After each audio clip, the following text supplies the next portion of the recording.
बिस्मिल्लाहिर्रहमानिर्रहीम। अस्सलाम वालेकुम फ्रेंड, कैसे हो सब। मैं हूं अब्बास और आप देख रहे हैं Abbas auto repair YouTube channel. ये है टोयोटा पासओ 2003 मॉडल। इसकी मीटर में जो चिक इंजन की लाइट है वो ऑन नहीं हो रहा है। गाड़ी सेल्फ मारते हैं लेकिन स्टार्ट नहीं हो रही। इसकी जो एफआई रिले है और जो एफआई फ्यूज़ लगा होता है बाहर फ्यूज़ बॉक्स में, मैं वो चेक किया और भी ठीक है। सब वायर सब फ्यूज सब रिले सब कुछ ठीक है, लेकिन गाड़ी स्टार्ट नहीं हो रही। तो हम आखिर इसका जो कंप्यूटर है ECM बाकी रह गया है, तो हम इसको चेक करते हैं कि वो तो ख़राब नहीं है।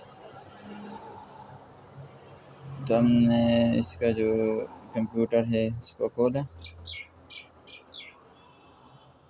ये कंप्यूटर आप देख सकते हैं, इसमें जो एक IC लगा होता है ये IC जल गया है, पानी गया इस और इसकी वजह से ये IC जल गई। इस वजह से चिकलेट ऑन नहीं हो रहा है और गाड़ी स्टार्ट नहीं हो रहा है। तो अब इसको हम ये नया डालेंगे और देखेंगे कि चेक इंजन लाइट ऑन हो रही है कि नहीं। तो हम इसको कंप्यूटर लगाते हैं और चेक करते हैं कि चेक इंजन लाइट ऑन हो रही है कि नहीं।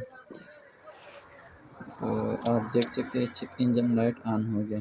तो हमारा जो मसला था और कंप्यूटर में था, अब गाड़ी भी स्टार्ट हो सलप जाएगी मारो। इंशाल्लाह।